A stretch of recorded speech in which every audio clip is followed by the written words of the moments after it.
के बारे में। तो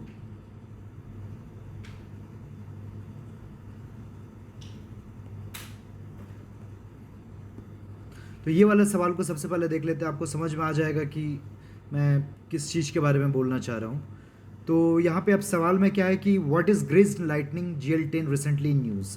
ठीक है, उस बार करंट अफेयर्स के ज़्यादा सवाल आए थे 2016 में, तो इसलिए कट ऑफ ऊपर गई थी। करंट अफेयर्स का कम सवाल जाएंगे तो कट ऑफ नीचे आएगी। यही रीज़न है कि 20, 21, 22 ये जो ईयर्स है इसमें कट ऑफ काफ़ी कम जा रहा है।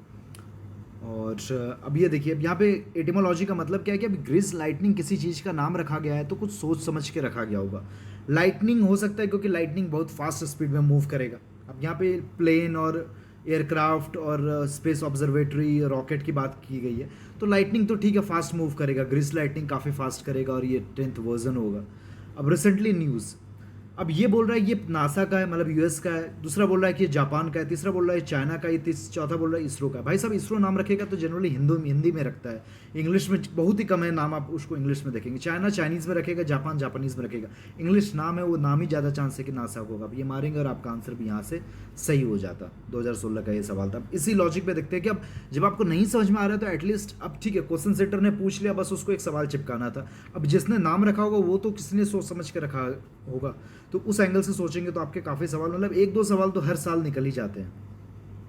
और दूसरा आपको एग्जांपल दिखाता हूँ कि एक क्वेश्चन था, मैंने पहले शायद कवर भी कर रखा होगा, खरई कैमल के बारे में। अब यहाँ पे देखिए खरई कैमल के बारे में, अब ये तो ऐसे भी आपका सवाल बन जाता कि इस सवाल के बारे में बात कर रहा हूँ 44 का, which of the following are correct about Kharai camel, what is unique about Kharai camel breed found in India, select the correct. एक करेक्ट या इनकरेक्ट क्या पूछा है उस पर ध्यान दीजिएगा। कभी कभी क्या होता है कि मान के चलते करेक्ट है लेकिन पूछ रहा इनकरेक्ट है, उसकी वजह से आपका जो सवाल है वो गलत हो जाता है, वो नहीं होना चाहिए। तो इस चीज़ पे आप नोट करेंगे और कभी भी करेक्ट उसको ऐसे मार्क कर लीजिए कि हाँ करेक्ट पूछा जा रहा है।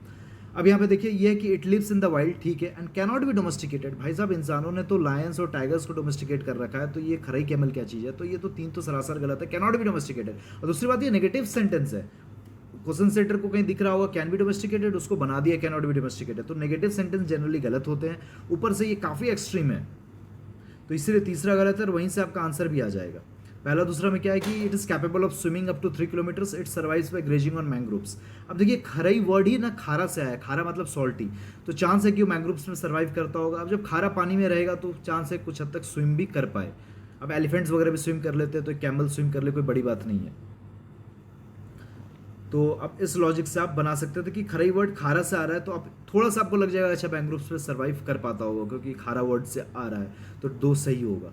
तो दो सही होगा तो वहीं से अब ए और डी के बीच में होगा, और तीसरा ज़्यादा गलत लगेगा तो इसलिए आपका आंसर फिर ए हो जाएगा। तो ये भी आपका बन सकता था एटिमोलॉजी से अगर खारा के बारे में आप सोचते तो। अब एक लास्ट सवाल देख लेते हैं।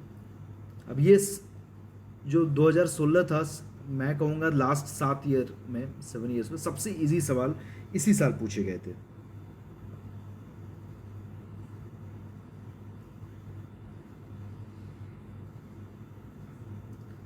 ये सवाल आपका है, हाँ यहाँ पे देख लीजिए, डायरेक्टली आंसर ही बता देता हूँ। विच of the following books of ancient India was the love story of the son of the founder of Sunga dynasty. Sunga dynasty के फाउंडर कौन थे? पुष्यमित्र। ठीक है, अब यहाँ पे मालविका अग्निमित्र को तोड़ेंगे तो बनेगा क्या? मालविका प्लस अग्निमित्र। अब अग्निमित्र पुष्यमित्र के बेटे हो सकते हैं क्योंकि राइमिंग है। मालविका लड़की का नाम हो सकता है, अग्निमित्र लड़के का नाम हो सकता है। जैसे एटिमोलॉजी से देखेंगे कि सब बुक्स के बारे में देखेंगे तो यहीं आपका आंसर भी छुपा है इनफैक्ट, तो यहीं से आपका आंसर भी निकल जाता है। तो आप एटिमोलॉजी के एंगल से देखिएगा, और ऐसा नहीं है ये 3 सवाल, अब हर साल 2-3 सवाल होते हैं। अब एक ही वीडियो में सब कुछ दिखाना काफ़ी डिफिकल्ट होता है, तो बस आपको एक क्लू दे दिए कि हाँ इस एंगल से सोचना है, दिमाग में रखिएगा। तो जितने भी स्मार्ट गेसवर की लाइन से आप देखिएगा वीडियोस, ये शायद से 17th वीडियो होगी, तो ऑलरेडी 1 to 17 में बना चुका हूँ और हर वीडियो में 1-2 सवाल कवर करता हूँ। लगभग 30-35 सवाल अभी तक कवर कर चुका हूँ जो आप स्मार्ट गेसवर से बना सकते थे, और उसमें भी मैंने अभी तक कवर केवल 2016, 2020, 21, 22 को ही किया है, और इन 4 सवाल में भी और काफ़ी सवाल आने वाले हैं। तो ये चीज़ आप नोट डाउन करके रख लीजिएगा कि किस किस एंगल से सवाल बन सकते हैं। तो आपको ये सारी वीडियोस अगर अच्छी लग रही है then do subscribe my channel, और उसके अलावा मेरा PDF जो भी इंपॉर्टेंट होगा आप मेरे टेलीग्राम चैनल पे ले सकते हैं, और जो